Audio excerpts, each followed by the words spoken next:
రాష్ట్ర ప్రయోజనాల కంటే తన అధికారం మీద ఉన్నటువంటి వ్యామోహమే ఎక్కువ అని చంద్రబాబు నాయుడు గారు మొదటి నుంచి కూడా ఆయన సిద్ధాంతం అదే. ఈ రోజు కూడా అదే నిరూపించడం కూడా జరిగింది.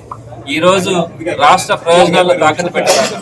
ప్రధానంగా రాయలసీమకు సంబంధించినటువంటి వాటర్ ప్రాజెక్ట్స్, తాగునీరు కానీ సాగునీరు కానీ అందించేటువంటి ప్రాజెక్ట్స్ కి అన్యాయం జరిగేలాగా ఈ రోజు రేవంత్ రెడ్డితో ఒక చీకటి ఒప్పందం పెట్టుకుని మన రాష్ట్ర ప్రయోజనాలను దెబ్బతీసే విధంగా ఆయన ప్రవర్తించినందుకు నిరసనగా ఈ రోజు వైఎస్ఆర్సీపీ రైతులతో సోమశిల ప్రాజెక్టు దగ్గరికి వెళ్లాలని ప్రయత్నిస్తే ఉదయం నుంచి కూడా పోలీసులు హౌస్ అరెస్ట్ చేయడం, ప్రతి ఒక్క కార్యకర్త నాయకుడి దగ్గరికి వెళ్లి కూడా మీరు ఆ కార్యక్రమంలో పాల్గొంటే మీ మీద కేసులు పెడతామని చెప్పి నోటీసులు ఇచ్చినటువంటి పరిస్థితి. మొదటి నుంచి కూడా 18 నెలల క్రితం నుంచి కూడా ఏ రోజైనా కూడా గతంలో తెలుగుదేశం పార్టీ ప్రతిపక్షంలో ఉన్నప్పుడు పోరాటాలు కానీ ప్రజల పక్షాన పోరాడింది కూడా ఎక్కడ కనిపించదు.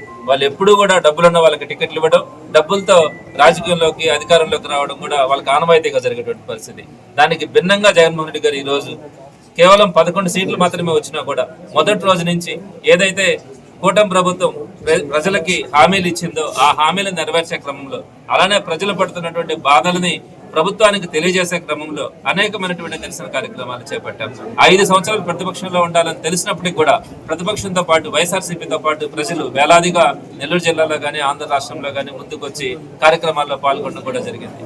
అనేక కార్యక్రమాలు విజయవంతమైనవి. కేవలం 1.5 సంవత్సరం లోపల మేము చేస్తున్నటువంటి అనేక కార్యక్రమాల వల్ల ఈ రోజు ప్రజల్లో ఒక నమ్మకం కలిగింది. ఈ కూటమి ప్రభుత్వం ఎక్కువ కాలం అయితే కొనసాగే పరిస్థితి లేదు. తప్పకుండా జగన్మోహన్ రెడ్డి గారి ప్రభుత్వం మరొకసారి వస్తుంది.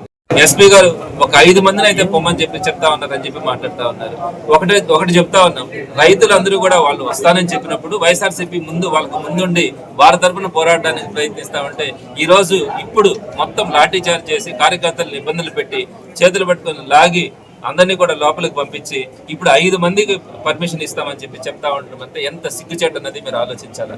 తప్పకుండా కూడా మరి అందరితో కూడా కలుపుకొని మరొకసారి ఈ కార్యక్రమాన్ని విజయవంతం చేయడం కూడా జరుగుతుంది. వీరు చేస్తున్నటువంటి ఈ అన్యాయాలు కానీ అక్రమాలు కానీ ప్రజలకి ఎప్పటికప్పుడు తెలియజేయడంలో వైఎస్ఆర్సీపీ ఎప్పుడు కూడా ప్రజల తరఫున పోరాడుతుందని తెలియజేస్తారు.